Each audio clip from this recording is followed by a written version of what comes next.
I just think that Mr. Trump has completely shifted his campaign in the last couple of weeks. I agree with Gavin that when Wisconsin went down, that there was a change for strategy that needed to happen. Because I agree with him, it was a blue-collar state. It was everything Trump. You would think that that would be a state that he would take, no problem. So with him doing that, which, you know, he's a brilliant businessman. I mean, he can foresee these things. He can see these things, and then bringing in the right people and putting them in the right places. And I think that Paul probably had a lot to do with telling him, let's just not maybe go to Colorado. Maybe we shouldn't go and worry about Wyoming. Mm-hmm. Maybe we should just let these things kind of play themselves out so people can actually see what's going on, and then that would be used to our advantage to prove that our system is corrupt. So, you know, him losing, like Mitch was saying and Gavin too, he actually won because now the momentum is all shifted and it's completely the sale is behind Mr. Trump, and I really feel that what's going on right now is really good for our movement. Gavin, let me add one thing real quick. I forgot to say is that, you know, one of the reasons why Trump didn't go to Colorado was not just because he didn't think those delegates were important, but he realized the delegates were going to be chosen by the party bosses, and he didn't want to play that game. Right. And he said that specifically. Okay, that's all. That's cool. And also he does. And also he said, you know, he specifically said, which is rightly so, that he was not going to be giving anybody any goodies. Nobody's getting goodies from me. You know, this is a corrupt system. You know, he said, I could, you know, I have the best goodies that anybody does, but I'm not going to be taking you out to dinner or flying you around and sending you on golf trips so that, you know, you'll be my delegate. That's completely ridiculous. And that is corrupt. Yeah, but I completely agree with him. As I mentioned before earlier in the show, I said, this is the way it's been done for years. And, the people that support, I mean, it falls down to who you support. If you support Ted Cruz, you're all for it. If you support Donald Trump, you're not for it. If you support Hillary Clinton, you're all for it. If you support Bernie Sanders, you're not for it. That's the bottom line here. But that segues me into my next question to Dr. Gavin Mitchell. What has to be done? What has to be done ultimately? I mean, I know I listened to your show and you said, hey, this is the way it's done. I may not agree with it, but these are the rules. At what point do these rules become, illegal? Or so to speak, not constitutional, not democratic? At what point does it become that when you have 2,400 activists basically ruling over millions of people in a state? At what point do people say enough, and what can they do? Yeah, well, let me lay this out, and please, I know I'm going to get emails, and I know you're going to get phone calls, but let me just state the facts, okay? The facts are that we live in a representative democracy. And I'm not talking the parties. I'm talking about our state legislatures and our federal government. It is a representative democracy. Now, I didn't get to vote directly for the omnibus bill. I don't think you did either, Chris. No. We elected people to go and vote for that, and we may not be happy with the way they voted. I know I'm PO'd at the result of that. Right. But that's the system we have. And the same holds true for the Republican Party. And keep in mind, I may sound like Reince Priebus here, but the Republican Party is not a government entity. They do not answer to us. They are a party in which they throw a Republican candidate out for president every 4 years. They endorse different people, and it's a system. It's a club. It is what it is. And there is absolutely nothing from stopping a Ted Cruz or a Donald Trump from saying, you know what, I don't like those rules. I'm going to run independently. And they don't have to answer to any of these rules. But hats off to Donald Trump, because I heard him on Fox News the other day saying, they asked him that very question. Why don't you run independently if you don't like these rules? And his answer was, no, you know what? I'm going to fix it. I'm not going to run from the problem. I'm going to fix it. And I thought, you know what? Good for you. Good for you, guy. But let's keep in mind this very system, this contested convention and this brokered convention is what gave us Lincoln in the second Republican convention. Lincoln went in third place, and he came out as the GOP nominee, and history writes itself from there. Right. So there are good things that come out of these things, but is the system archaic? Is it outdated? Is it unjust? It's a question we haven't had to answer since the 70s because we've had somebody reach that threshold going into the convention since, and it's been a foregone conclusion about who the nominee is going to be. Might they be? Absolutely. But what's great about this is Donald Trump is bringing people out of the woodwork that have never participated, just as you were saying, Chris, in a democratic process before. And with that comes a learning curve and an understanding curve. And that's where the burden falls on guys like you, guys like me, and other talk show hosts to get the message out and have them understand how this works. Right. I think a lot of people in Colorado are surprised that's the system. Right. But it's been that way since 1912. All right, well, the only thing that changed was straw poll. And so is it outdated? It very well may be. Right. It very well may be. And Trump might be the guy to change it. Right. But to change the rules midstream is a horrible idea. You listen to the Silent Majority here. I'm your host, Chris. On the Rebooting Liberty Hotline, I have Gavin Mitchell. I have my co-host, Katja Lee, and I have my other guest, Bill Mitchell.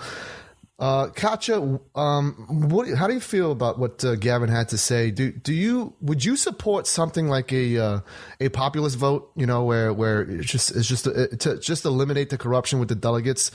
Do you think that is more? You think that is something that you can fathom? You know, in the future, where we just go with the populist vote. What do you think about that? And do you think it'll eventually work or not work? Depending, you know, of course, every state has different populations, but which is why we have the electoral vote. But go ahead. I keep saying electrical, but go ahead, Katja. Well, this is a double-edged sword because, I believe in the Electoral College, and there's a reason because of the states having a voice and not being, California and New York that would pick whoever the president would be. So, or Texas. So there is some concern, and I understand why that is. Right. But I also see the point of this whole primary system that we're going in. There's two different things. Would I be opposed to doing a popular vote? No, I think that's exactly what we should do in regards to the primary. I think that if the people of Colorado go and they have their primary, and those folks decide that they want to have X person, Mr. Trump or Ted Cruz or whoever, by a popular vote, be that nominee for that state, then that's what it should be. Right. I don't think that we need to have all of these other delegates and all this confusion and super delegates. That's when you have all these layers of folks that are involved, that's when you open yourself up to corruption. And that's exactly what we're seeing. There's corruption in every single level. Folks are getting paid. People, I just read an article in the Conservative Treehouse. People are actually getting paid. I've heard stories. I've had people tell me that they have been offered money. So this stuff really does go on. And good people that are just like me or you, that want to give back to the community and help. Right. They don't want to because they don't want to be a part of the corruption. Right. So yes, I do think that folks should go out and they should vote, and one vote should be that person's vote for the person that they want. Awesome. Going forward, before I let you go, Gavin Mitchell, because we're running out of time here, just simply give everybody your Twitter handle and all that stuff, where they can listen to you live and also archived, where they can go and download your show. Okay, well, I appreciate you letting me weigh in tonight. Sure, if you were looking for us on the web, www.thegavinmitchellshow.com. Okay. You can find the show on demand, iTunes, Spreaker, and TuneIn. And Chris, I know you're pushing for 1,000 followers on Spreaker. Yep. We're still pushing for the 100. We don't have the new media presence you have. So stop it. If your folks are listening, they wouldn't mind giving us a follow there on Spreaker. It would mean the world to me. Just a quick search, The Gavin Mitchell Show on Spreaker. We are on Conservative Radio Network every weeknight at 5 p.m. Central. And then, like I said, on the weekends, News and Information KLIF 570 here in Dallas-Fort Worth at 8 p.m. That's a live show. We do take calls.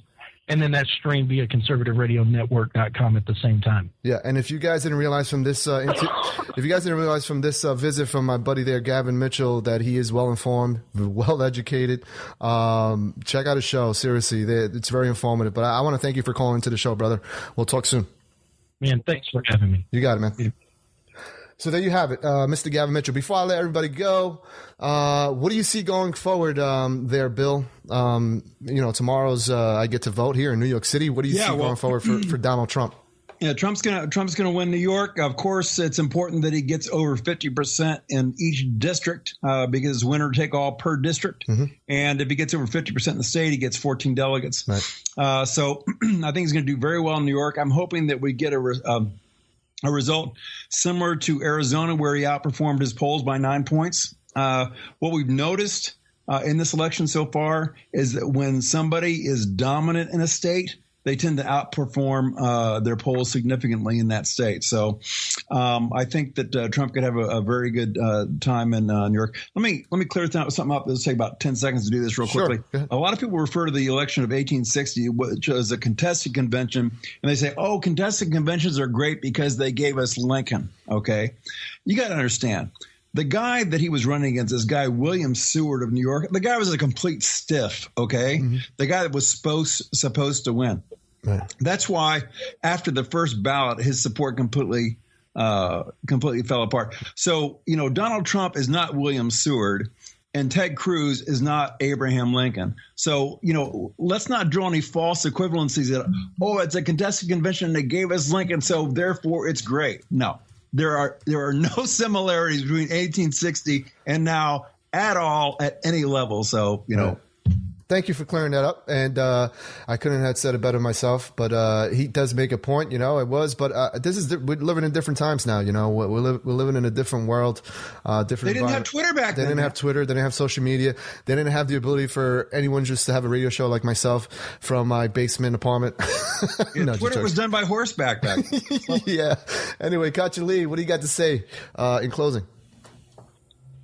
I would just like to say, is just to speaking to what Mitch was saying, is that Abraham Lincoln was Honest Abe, and we all know what Cruz's nickname is.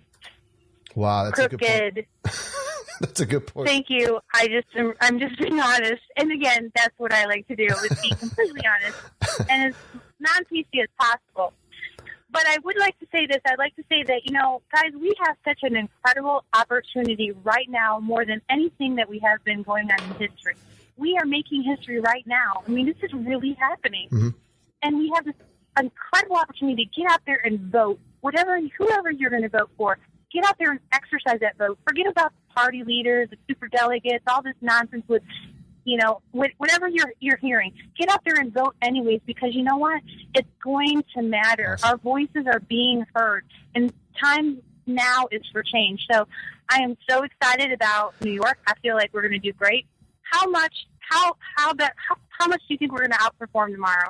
What are you thinking, Bill? What's your thought? We can't really get into that now because we're running out of time. But I'm going to try my best to help Donald Trump outperform. Yeah, we're up against the hour, guys. I want to thank everybody for listening to New Media Patriot Radio here for the Silent Majority Show here.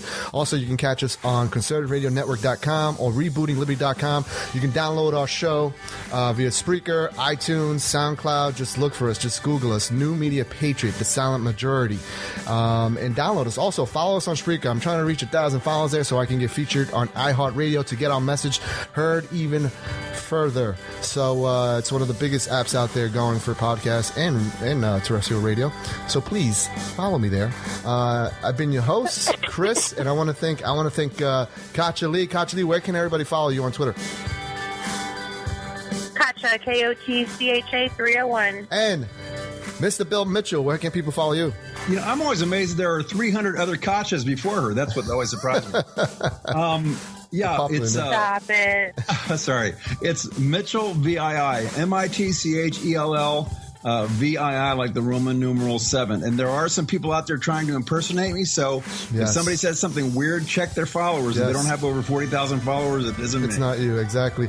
And again, I want to thank everybody for listening to the Silent Majority here. You can follow me on Twitter at @thepatriot143 or at NMP Radio. Stands for New Media Patriot Radio. And if you want to get your voice heard, you want to be a guest on the show, email us at newmediapatriot@gmail.com. Visit our website, newmediapatriotradio.com, for all the latest news and all the latest shows and all that stuff. But again, I'm very excited for tomorrow. I'm going to get to vote. And you know who I'm voting for. Mr. Donald Trump. Again, in the words... Make America great again. Make America great again. In the words of Ronald Reagan, it's time for choosing. So long, everybody.